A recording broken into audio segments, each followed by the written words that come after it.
Hey guys, so we are currently using the last model of Pajero, the Mitsubishi Pajero Signature Edition here in Abu Dhabi. So this is what it look like.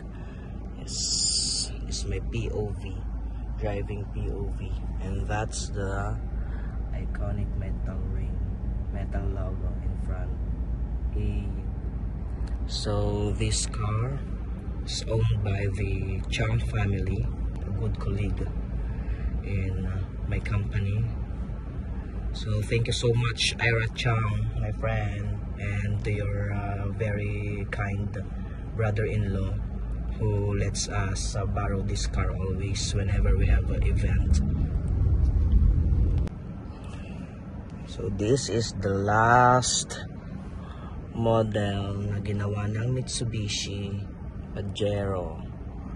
Ito na yung last Pajero. Solid. Grabe. Napaka-smooth, napakaganda. Grabe. So nag-inquire kami last year kasi 'di ba na-accidenting sa sasakyan ko.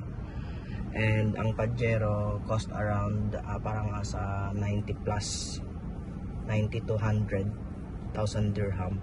So yung monthly okay naman, pero ayun lang, hindi na nga daw nire-recommend ng Mitsubishi agent itong Pajero. Anyway,